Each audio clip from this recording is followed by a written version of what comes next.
Before you make any new law, the first thing you do is, what is wrong with the existing system which I'm seeking to correct? Can you take a brand new vehicle to a workshop and then say that I have to change, you have to work on my vehicle? They ask you what is wrong with the vehicle. I don't know. They might think there's something wrong upstairs. So the Electoral Commission has so far not told Ghanaians what is wrong with the existing law. The chairperson has been to Parliament. She says they want to do away with, for instance, the Guarantor System, and that the Ghana card is part of that solution. Why are they doing away with the Guarantor System when the Guarantor System is used to procure the Ghana card itself, which you want to use? Is the Guarantor System good or bad? The Guarantor System cannot be bad, cannot be good when you are using it to procure the national ID card. And then when you want to register people using the national ID card, you certainly feel that the Guarantor System is bad. It's like somebody who declares that he doesn't want to eat maize or corn, and yet he can eat kenke. Yes. And you have another opportunity with the IPAC, the Inter-Party Advisory Committee. It's a platform that was created, and you've served, you've been a member, you've attended these sessions over the years until recently when the party had some challenges with that forum. Will you use the IPAC as a means of channeling your grievances to the Electoral Commission? IPAC is one of the institutions that has been weaponized. In this interview, I told you that the state institutions are gradually being weaponized.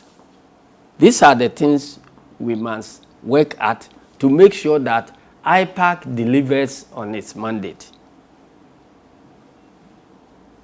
If not, we are not going to be participants, because nobody will be allowed to use NDC as a rubber stamp for any wrong decisions.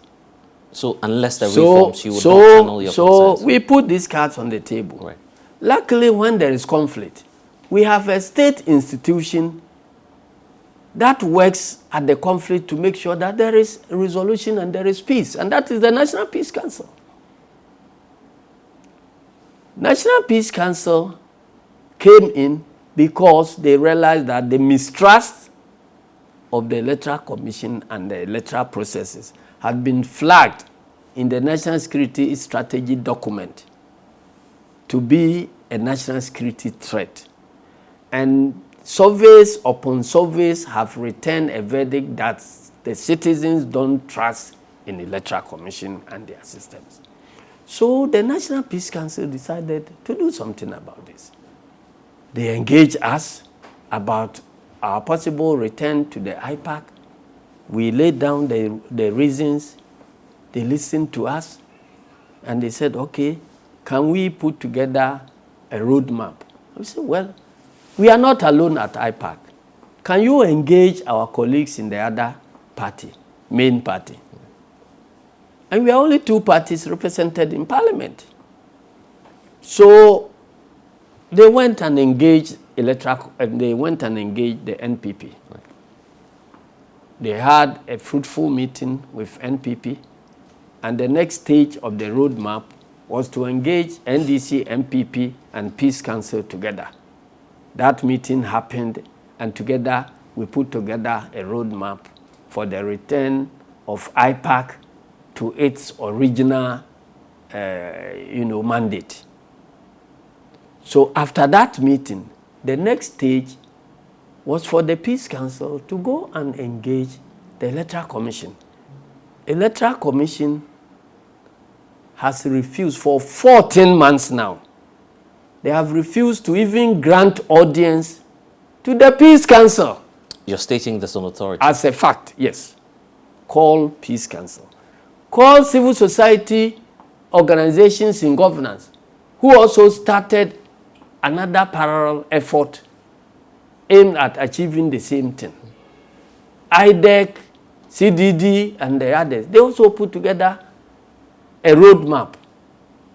The Electoral Commission has refused to also buy into any such roadmap. So we are saying that, well,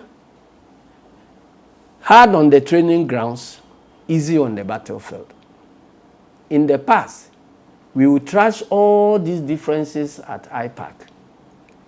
You, by design, want to exclude us at IPAC. We say, fine. We are waiting. Bring it to Parliament. So all the issues that should have been trashed at IPAC, they are now being dealt with in Parliament. And it amounts to a complete waste of parliamentary time. Do you know how much we pay MPs? Go and check the money the state spends on 1 hour of the time of Parliament. And if you have other means of solving a problem outside Parliament, and you make things such that those problems can only be solved in Parliament, what do you think you are doing to the state?